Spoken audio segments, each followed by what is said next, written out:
film documentaire est attribué à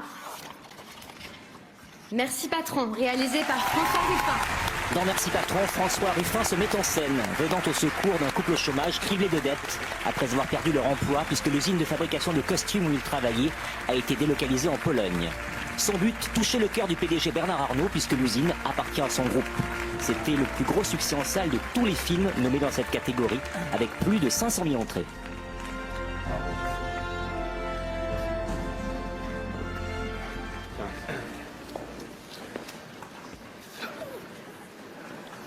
Mon film, il parle d'une usine qui part en Pologne et qui laisse derrière un paquet de misère et un paquet de détresse.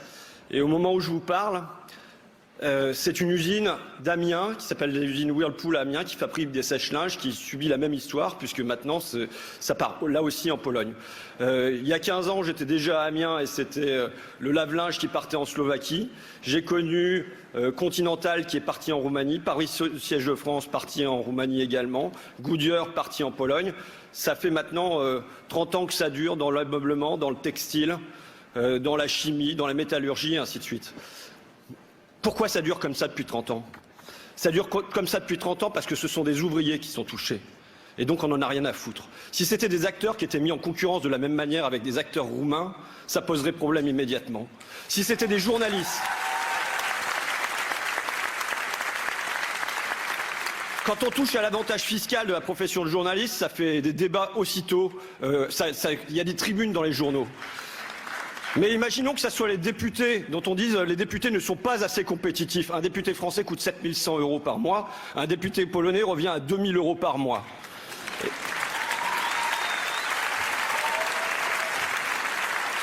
Et encore, je suis modéré parce qu'au Bangladesh, un député c'est 164 €. Mais imaginons qu'on dise demain, il faut délocaliser l'hémicycle à Varsovie. Eh bien, immédiatement, il y aurait des débats à l'Assemblée nationale, il y aurait un projet de loi. Ça fait 30 à 40 ans que ça dure pour les ouvriers et il n'y a pas de projet de loi. Donc dans ce pays, il y a peut-être des sans-dents, mais surtout il y a des dirigeants sans cran. Donc maintenant, François Hollande, par exemple, il a l'occasion de montrer sur le dernier fil que son adversaire, c'est la finance, qu'il peut faire des réquisitions, qu'il peut interdire les produits Whirlpool sur le territoire français, qu'il puisse sortir de l'impuissance et se bouger le cul. Je vous remercie.